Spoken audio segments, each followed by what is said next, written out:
Helen Keller, 27 Juni 1880. Matahari bersinar dengan terang, angin bertiup dengan sejuk. Burung-burung berkicau seolah-olah menyambut hari yang indah ini. Tak lama kemudian, isak tangis bayi mulai terdengar dari sebuah rumah kecil yang terletak di pinggiran kota Tuscambia. Di dalam rumah tersebut, berbaringlah seorang wanita sambil menggendong seorang bayi di lengannya. "Arthur, katakan padaku, kau ingin memberi nama apa pada putri kecil kita?" tanya Kate pada suaminya. Pria itu menghampiri mereka, lalu duduk di pinggiran kasur. Sambil merangkul Kate, dia berkata, "Aku akan menamai dia Helen Adams Keller." Kemudian, dia bersama Kate tersenyum bahagia. Suatu hari di tahun 1882, isak tangis tanpa henti dikeluarkan oleh bayi Helen. Nampaknya, selama beberapa hari terakhir, dia menderita demam tinggi yang tak kunjung membaik. Arthur dan Kate pun memutuskan untuk membawa putri mereka ke dokter. Saat dokter memeriksanya, ternyata Helen sudah kehilangan penglihatan serta pendengarannya. Dengan kata lain, Helen kecil menjadi buta serta tuli. Saat itu, sang dokter mendiagnosis penyakitnya sebagai meningitis. Mendengar hal itu, Kate menangis pilu. Arthur dan Kate sangat sedih, tetapi mereka lebih sedih karena mereka belum bisa menemukan cara untuk membantu putri kecil mereka. Sejak saat itu, Helen kecil tidak bisa menjalani kehidupannya seperti anak kecil pada umumnya. Dia tidak tahu cara berkomunikasi atau berinteraksi dengan keluarga atau orang di sekitarnya. Keluarganya juga belum bisa menemukan cara untuk berkomunikasi dengan putri kecilnya. Namun, terkadang Helen membuat beberapa home sign atau isyarat dan gestur yang ia gunakan untuk berkomunikasi dengan keluarganya. Beberapa isyarat bisa dipahami dengan mudah oleh keluarganya, tetapi beberapa isyarat juga tidak bisa dipahami. Dan terkadang hal itu membuat Helen frustasi dan mengalami ledakan emosi. Hal itu menjadikan Helen anak yang tidak bisa diatur. Dengan sedih, hal ini dialami oleh keluarga mereka selama beberapa tahun. Seiring waktu, Helen bertumbuh besar, tetapi masih tidak ada keajaiban yang datang padanya. Sudut pandang Helen. Hari paling istimewa yang aku ingat dalam hidupku, yaitu hari di mana guruku, Anne Mansfield Sullivan, datang dalam kehidupanku. Aku dipenuhi oleh rasa penasaran yang tak terbendung dalam benakku. Hari itu adalah 3 Maret 1887, tepat 3 bulan sebelum ulang tahunku yang ke-7. Aku tidak tahu kejutan apa yang akan didatangkan semesta untuk mengejutkanku. Lalu, aku menuruni tangga dan tanganku mencoba untuk meraih sesuatu.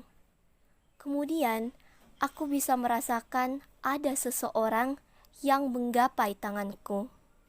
Aku dirangkul oleh sosok tersebut, seolah-olah ingin mengajarkan sesuatu dan ingin memberikan cinta padaku. Keesokan paginya, setelah Nona Sullivan datang, dia menuntunku ke dalam kamarku, lalu memberiku sebuah boneka. Tetapi pada saat itu, aku tidak tahu apa yang sedang kugenggam. Saat aku sedang memainkan boneka itu, Nona Sullivan perlahan-lahan mengeja kalimat di tanganku. Kata DOLL atau boneka. Saat itu, aku tidak tahu apa yang sedang kueja dan merasa bahwa itu hanyalah permainan kata biasa. Pada hari-hari berikutnya, Aku belajar untuk mengeja beberapa kata yang menakjubkan dengan cara yang sebenarnya kurang bisa aku mengerti.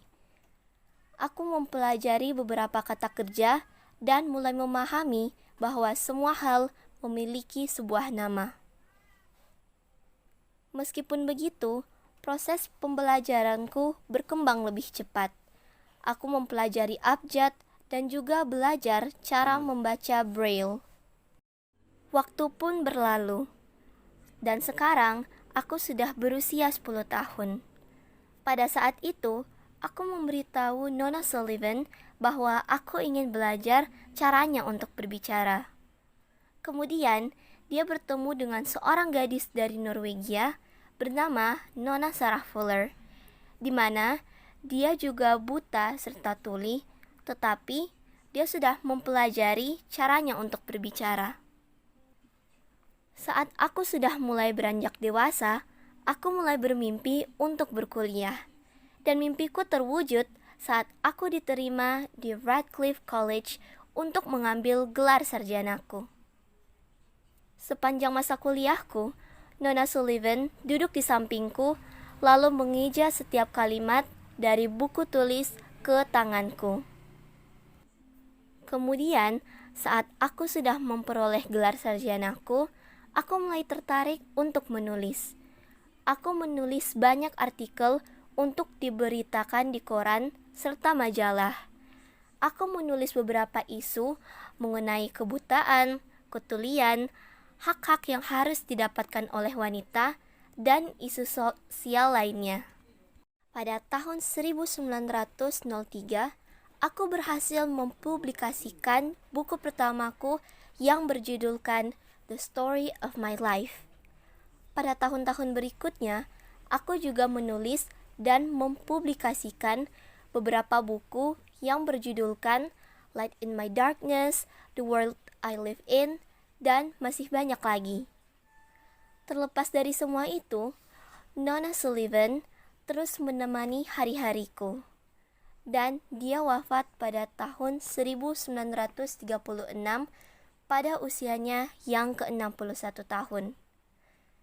Seiring berjalannya waktu, aku mencoba untuk membantu hidup orang lain yang juga buta atau bahkan buta serta tuli sepertiku. Aku mulai membantu orang-orang di dunia dengan mengumpulkan uang yang akan didonasikan pada orang-orang tersebut sehingga mereka juga bisa mendapatkan pendidikan yang layak seperti orang pada umumnya. Aku selalu ingin untuk menunjukkan bahwa orang disabilitas juga bisa memperoleh atau mencapai banyak hal dalam hidup mereka. Dan orang-orang mengatakan bahwa mereka terkesan oleh keberanian yang sudah kupunya. Mulai tahun 1946 hingga 1957, aku berpergian ke seluruh dunia dan berhasil mengunjungi sebanyak 35 negara. Beruntungnya aku, karena di setiap negara yang kukunjungi, orang-orang memberiku sambutan yang hangat. Tentu saja, aku juga memberikan sapaan yang hangat pada mereka. Pada tahun 1964, aku menerima penghargaan Presidential Medal of Freedom yang diberikan oleh Presiden Lyndon Johnson.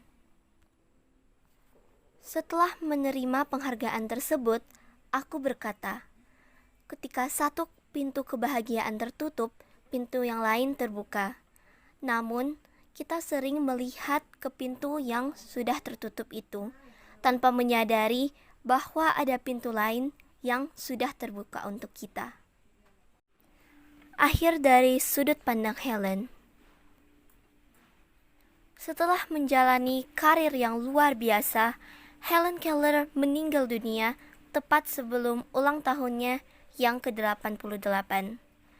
Bagaimanapun, orang-orang masih mengenang jasa yang telah Helen lakukan selama hidupnya. Senator Lister Hill berkata, Helen akan terus hidup dan akan terus abadi. Semangatnya akan terus ada selama manusia masih bisa membaca. Dan Dia yang mengajarkan kita bahwa tidak ada batasan bagi keyakinan dan juga keberanian.